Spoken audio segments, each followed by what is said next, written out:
Voilà. C'est bien ça. Alors on va tout de suite regarder les hits. Donc pour notre troisième course, une très belle épreuve.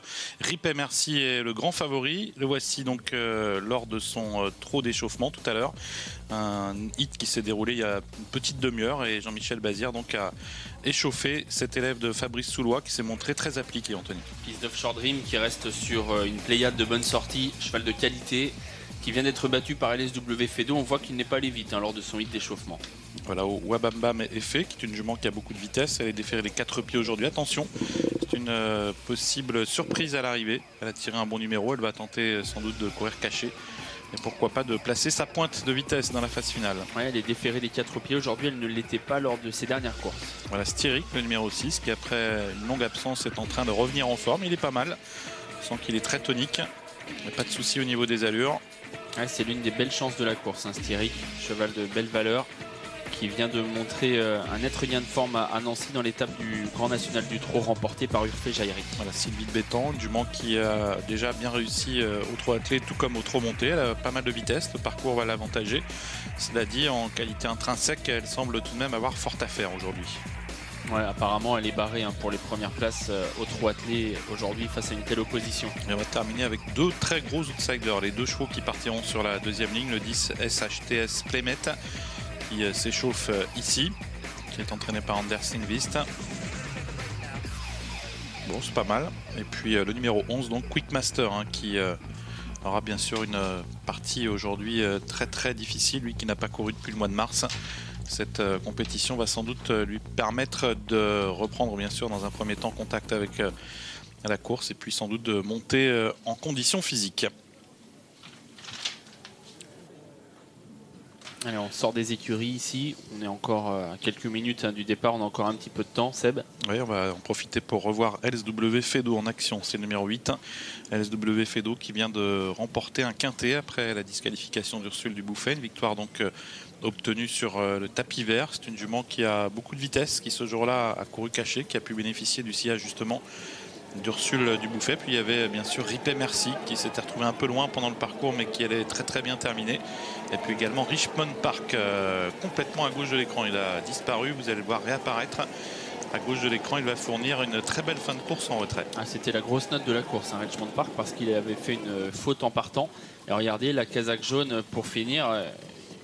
Vient vraiment refaire beaucoup de terrain sur les premiers. Voilà pour cette course référence. Alors je vous parlais de l'enquête tout à l'heure qui a eu lieu dans la deuxième, mais les commissaires finalement vont nous donner donc les raisons de la disqualification du numéro 9, Alizé de Nganda. Vous avez plus appris, d'accord. C'est comme si. D'accord. Alors on va les écouter dans quelques instants. Vous pouvez revoir depuis une vue extérieure les images de l'arrivée de la deuxième course, le prix de Gaillon. Après enquête, le numéro 9, Alizé de Nganda, arrivé deuxième, a été disqualifié pour avoir effectué plus de 5 foulées dans des allures autres que le trot régulier dans les 200 derniers mètres du parcours.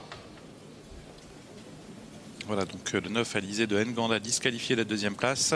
Arrivée chiffrée 14, 5, As et 6 pour donc notre deuxième course ici à Vincennes. Et on revient sur la troisième, Anthony, très belle course, donc je le disais.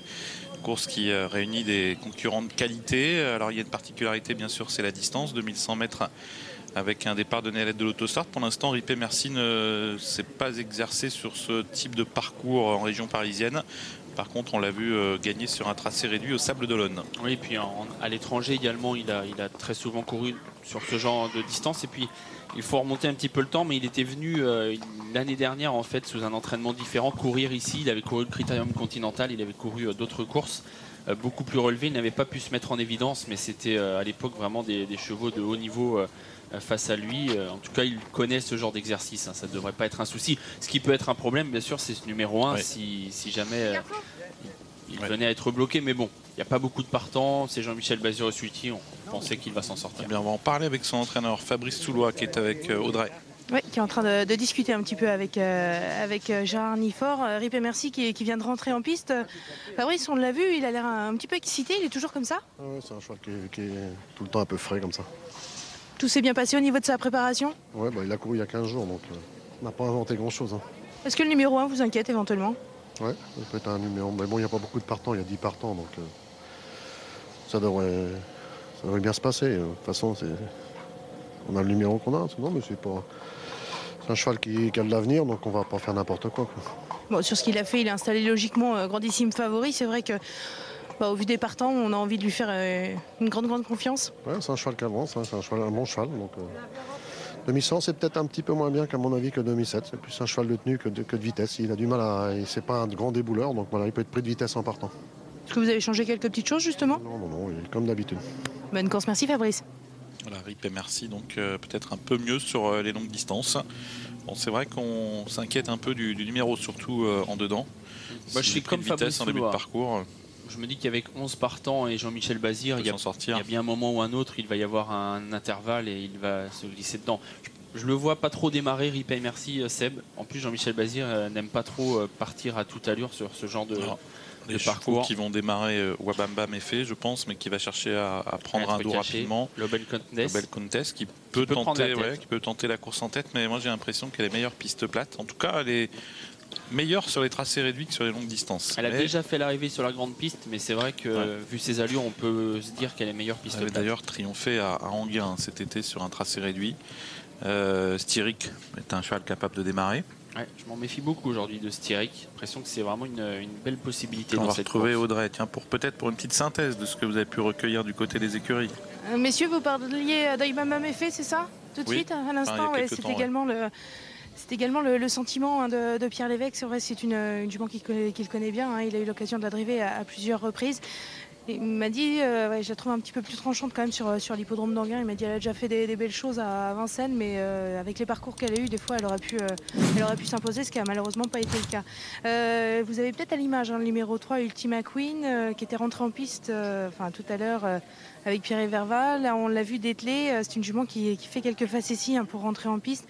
Au niveau de sa condition, tout est bien. Numéro 3 derrière l'autostart, a priori, c'est quand même un bon numéro pour elle. Maintenant, c'est une demoiselle de caractère. On espère que ça va bien se passer pour tout son entourage, là, notamment avant le départ. Triskel Pacha, tout va bien pour lui. Première fois sur 2100 mètres. C'est le petit doute qui peut subsister. Mais au niveau de sa condition, la dernière fois, il manquait d'un réel parcours. Il a bien monté depuis au niveau du travail. Et son entourage en attend un très bon comportement ici. Voilà, et si on devait vous demander, Audrey, l'entourage qui vous a semblé le plus confiant avant le coup? C'était difficile d'aller contre Fabrice Soulois et RIP et merci. Hein. C'est vrai que le cheval a beaucoup de choses pour lui, il n'y a pas beaucoup de partants. Il semble être un favori quand même assez solide dans cette épreuve. Ouais, de votre côté, Anthony? Écoutez, je suis d'accord avec Audrey. RIP et merci est un favori tout indiqué, même si il faudra se sortir de ce numéro, de la courte distance. Mais je me méfie, je disais, de Styric. Le numéro 6, j'ai l'impression que c'est une belle course pour lui aujourd'hui. Le cheval revient en bonne forme. Il a un numéro très correct au centre. Ça me paraît être un point d'appui assez sérieux. Il est ici, Styric. Alors, on a encore un assez sérieux problème au niveau des cotes. Je dis assez sérieux parce qu'il y a des cotes qui sont vraiment pas du tout correspondantes entre le bandeau que vous avez sur Equidia et ici sur l'hippodrome. Il y a 1,90 € pour l'As, 1,90 € pour RIP et merci contre 1,60 € sur votre bandeau. Surtout, il y a des cotes vraiment différentes. Le 5 est à 8,40 €, Triskel Pacha. Le 6 est à 6,30 €. Le 8 est à 8 €. 8 € pour le 8. Différence, ouais. 8 € pour LSW Fedo et non pas 26 € pour le numéro 8 LSW Fedo. C'est très important. Le 9 est à 20 € ici sur l'hippodrome. Rapidement, Audrey, quelques petites infos au sujet de LSW Fedo et Richmond Park. LSW Fedo qui vient de regagner très récemment dans un très bon style. Elle était ferrée. Petits alus, me disait ce jour-là Johanna Lindqvist. Aujourd'hui, elle est déférée des 4 et un numéro peut-être un petit peu à l'extérieur, mais sa forme est sûre. Et puis, attention également à Richmond Park, le numéro 9. Alors certes, c'est un outsider dans cette épreuve, mais sa dernière fin de course n'est pas passée inaperçue. Maintenant, c'est à Joss de jouer pour essayer de se sortir de ce mauvais numéro. Ouais, ça risque d'être très embêtant tout de même pour ces deux chevaux-là, LSW Fedo, Richmond Park. Alors moi, pour compléter vos propos, Anthony, vous parliez de RIP et merci, bien sûr, qui semble incontournable dans cette course. Styric, je suis d'accord avec vous, d'autant que au niveau du 8, il était vraiment très plaisant. Donc on sent que le cheval est prêt à réaliser une belle performance. Puis un cheval, à mon avis, qui va montrer aujourd'hui son véritable visage, c'est Triskel Pacha. Audrey nous en parlait. Son entourage, je pense qu'il manquait d'une course en dernier lieu. C'est d'ailleurs l'impression qu'il a donnée. Et aujourd'hui, bien qu'il découvre ce type de parcours, avec ce bon numéro derrière les ailes de l'autostart, il me semble capable de jouer un tout premier rôle. Bon, a priori, on se dirige peut-être vers une arrivée de favori dès lors. Il était très en vue, Triskel Pacha, l'autre jour. C'est vrai qu'il nous a laissé sur notre fin. Alors peut-être manquait-il. Il avait couru que 2 fois. Il avait été écarté des pistes sans raison.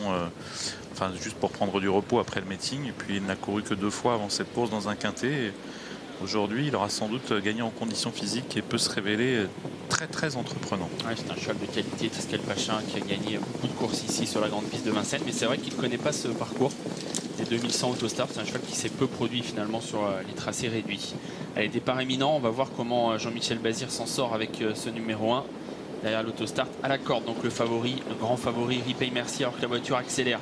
Ripey Merci, on pouvait s'y attendre, pris de vitesse par Wabamba Méfé. Du coup, Jean-Michel Bazir va tout de suite se mettre au couloir 2 pour ne pas être enfermé. Il est parti correctement, Ripey Merci, dans le dos de Triskel Pacha, là, qui lui aussi a pris un bon départ. Mais devant, on a foncé avec des chevaux qui voulaient effacer leur mauvais numéro. C'est le cas du 8 LSW Fedo, du 7 Sylvie de Bétan. La belle Contness a également pris un bon départ. Elle vient encore devant Wabamba Méfé. Un petit peu plus loin, à mi-peloton, Triskel Pacha et le favori, Ripey Merci, qui a pris son dos. Styric est parmi les derniers. Il a assuré son départ. Richmond Park également en queue de peloton. Et Ripey Merci dans le dernier tiers du peloton, mais Jean-Michel Bazir a réussi à quitter la corde et s'est donc positionné dans le sillage de Triskel Pacha. Bientôt le poteau des 1500 derniers mètres. LSW Fedo qui est parti sur un pied très rapide et qui est suivi donc par Sylvie de Bétan, c'est le numéro 7, eux-mêmes suivi par le 4 Lobel Contest, alors que Ripey Merci est quant à lui à mi-peloton. Et pour l'instant, Jean-Michel Bazir patiente. Avec LSW Fedo qui en pleine a seul l'avantage. Dans son dos, il y a Sylvie de Bétan avec en 3e position Lobel Contest. On vient 4e avec Wabambam Effet.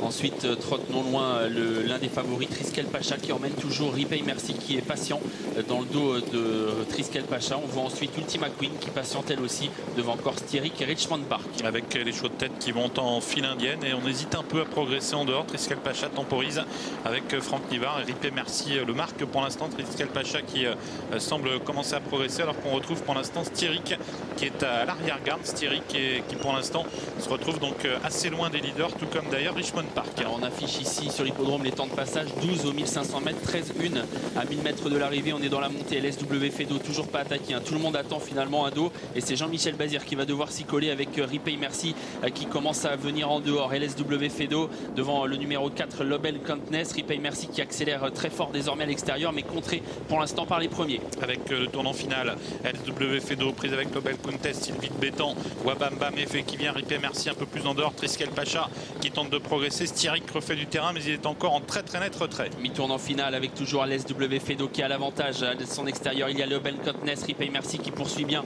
son effort, qui est venu en 3e position. Sylvie de Bétan est à la corde devant Wabamba Méfé et Triskel Pacha. On entre dans la ligne droite avec LSW Fedo qui a l'avantage. Lobel Contness, Ripey Merci tente de venir la menacer avec ensuite Sylvie de Bétan qui lutte pour les places en compagnie encore de Wabamba Méfé. LSW Fedo qui repart encore devant Wabamba Méfé qui finit à toute allure. Wabamba Méfé qui va venir peut-être chercher LSW Fedo qui se bat bien à la corde. LSW Fedo qui repart finalement sous l'attaque de Wabamba Méfé. La 3e place pour Sylvie de Bétan, peut-être à voir toutefois avec Styric qui a bien fini. 8, 2, 7 et 6, hein, peut-être photographie en effet pour la 3e place entre le 7 et le 6. Bien dites-moi, LSW Fedo a réalisé un numéro aujourd'hui. Elle est partie de manière extrêmement rapide et ensuite elle a pu contrôler la course et notamment le retour du numéro 2 Wabamba Méfé qui vient échouer à sa hanche. Grosse surprise avec la présence de Sylvie de Bétan, numéro 7, qui conserve la 3e place aux dépens de celui qui sera la très bonne impression de la course, le 6 Styric, dont la fin de course est vraiment tranchante et prometteuse pour la suite de la saison. Course tactique, hein, j'ai l'impression, course qui a favorisé LSW Fedo parce qu'elle n'a jamais été attaquée et Johanna Lindqvist a bien géré sa course en tête avec cette jument de qualité. Alors, les temps de passage sont affichés ici, 1,12 en bas de la descente, ce qui n'est pas très rapide pour cette catégorie, hein. On part souvent sous les 10 dans ce genre de course et finalement elle n'a pas été attaquée LSW Fedo, elle est partie à sa main, elle a pu toujours contrôler la course et quand les autres sont venus elle a su repartir et se montrer la plus forte pour finir. Ça a été compliqué du coup pour Ripey Merci parce qu'il est venu sur des chevaux qui n'étaient pas fatigués et on lui a résisté. Qui ont réaccéléré, mais enfin il est tout de même un peu décevant je trouve parce qu'en début de parcours il n'a pas fait grand chose. Triskel Pacha également un peu décevant, il a eu du mal à se cadencer dans le tournant. On sentait que Franck Nivard était contraint de le garder un petit peu sur la main et puis quelle fin de course en retrait de Styric qui va regagner énormément de terrain dans la phase finale. LSW Fedo qui contrôle bien. Wabamba Méfé est une sprinteuse et on a pu croire même un instant qu'elle allait venir chercher LSW Fedo, mais celle-ci a su repartir. Richmond Park également termine bien, Kazakh jaune pas très loin qui va terminer, il termine même très bien Richmond Park, hein. Les deux très bonnes notes de la course seront Richmond Park et Styric qui tous les deux ont été d'excellents finisseurs dans cette épreuve, Amélie. Très bien. Merci Sébastien, on vous retrouve tout à l'heure. Prochain départ 13h50 bien sûr pour le Quintet Plus à suivre. On retourne sur